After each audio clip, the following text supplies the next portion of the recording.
another thing. So Dolly Parton died. Country star, a figure who was, you know, I would say the peak of her career was before I was an adult, especially, but even before, even when I was a young child. She's before my time, so to speak. Even when I was a kid, Dolly Parton was still widely loved. There's like an amusement park somewhere, Dollywood, right? I think it's in Tennessee, something like that. I never went to it. Um, and I saw the movie she made, 9 to 5. It's kind of a 1970s kind of feminist movie that she made. I watched the VHS tape of that. Um, and she was a country musician, and she was very proud to be from the South and from poverty. And she was a cultural icon.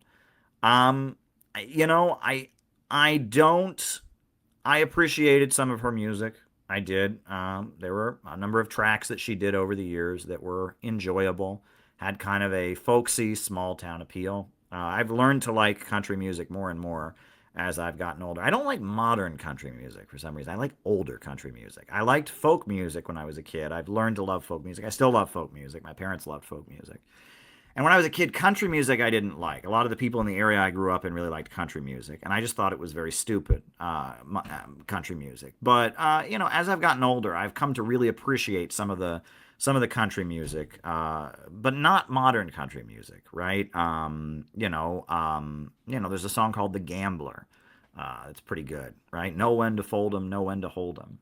Right. There's another song called "Try a Little Kindness," which I like, and I guess what I like about a lot of country music is that a lot of country music is just, my wife cheated on me and I feel like shit and I'm gonna go get drunk. But there's some of it. There's at least some of the 1970s country music does have like an optimistic vibe to it. And that every country star has a gospel album. I like hymns just because they have strong melodies. I just really like that. So, I appreciate some of her work.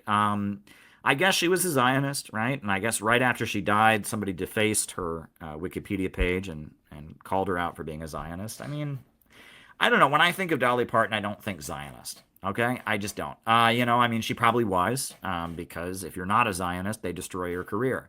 And I mean, now, because so many people are speaking out, one can be critical of Israel, but, look what happened to Mel Gibson. Look what happened to, I mean, if you're in Hollywood and you're solidly anti Israel, until very recently, you don't have a chance. Well, she was in Hollywood. She was a big country star. She starred in various movies, and, so the fact that she was a Zionist, it doesn't surprise me. I just don't think of Zionist. I don't have an image in my head of her making political statements about Zionism.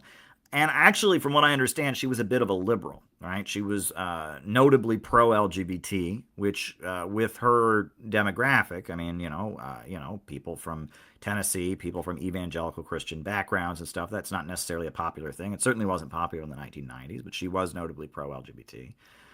I haven't come across her doing things that one could call, that I disagree with. Sure, right? I mean, I found a recording of her singing the Green Berets song, which I kind of enjoy the Green Berets song. It's a right wing militarist song from the 1960s. It was a hit song by Barry Sadler, and I found a recording of her singing it, but she dedicated it to the CIA and she dedicated it to the Delta Force and like snipers and stuff. That was pretty bad, but and she was, so I don't know. I mean, I don't really want to judge her politically necessarily, but I enjoyed some of her work. She was a cultural icon. And I mean, the movie 9 to 5 that came out in the 70s was a kind of a feminist, I mean, it was a feminist movie, but it was also about the workplace, right? It was about workplace discrimination and sexism. Um, and it's a decent film. I mean, it's one of those 1970s films where the plot is a little bit too complicated, right? You watch, it's around the same time as like Saturday Night Fever and Pretty in Pink and some of those 70s movies where the plot is a little too complicated. But it's still a decent film. And yeah, I don't know. I mean, generally you think about Dolly Parton, right? I don't know. I have good feelings about her.